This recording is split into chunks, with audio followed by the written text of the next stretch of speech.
ഉദ്യോഗസ്ഥരെ ആക്രമിച്ച കേസ് കേന്ദ്ര ഏജൻസികൾ അന്വേഷിക്കണമെന്ന് ബി.ജെ.പി. മുൻ സംസ്ഥാന അധ്യക്ഷൻ കെ. സുരേന്ദ്രൻ. പോലീസ് അന്വേഷിച്ചാൽ കേസ് തെളിയിക്കാൻ സാധിക്കില്ല. SFIO കേസിന്റെ അന്വേഷണം തടസ്സപ്പെടുത്താൻ LDF സർക്കാർ വലിയ നീക്കം നടത്തി.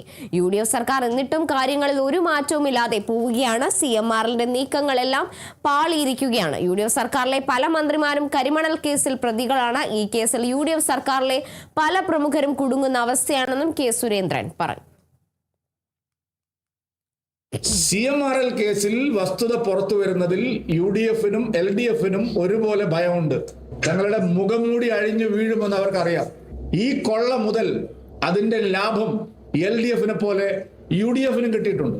അത് ശരിയായ നിലയിൽ അന്വേഷിച്ച് തെളിഞ്ഞു വന്നാൽ തങ്ങൾക്ക് ബുദ്ധിമുട്ടാണ് എന്നുള്ളത് കൊണ്ടാണ് ഈ പാതിരി വളഞ്ഞ വഴി UDF സർക്കാരും എടുക്കുന്നത്.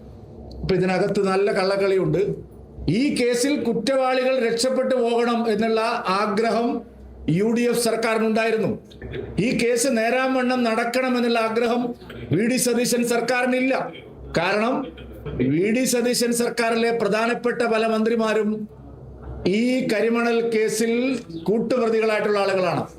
അതുകൊണ്ട് പിണറായി വിജയനും മകൾക്കുമെതിരെ നടക്കുന്ന ഈ അന്വേഷണം ശരിയാവണ്ണം നടന്നാൽ അവസാനം അത് UDF-ലേക്കും എത്തുമെന്ന് അറിയുന്നത് കൊണ്ടാണ് ഈ കേസിനെ പലതരത്തിൽ പരാജയപ്പെടുത്താൻ അവരും ശ്രമിക്കുന്നത്.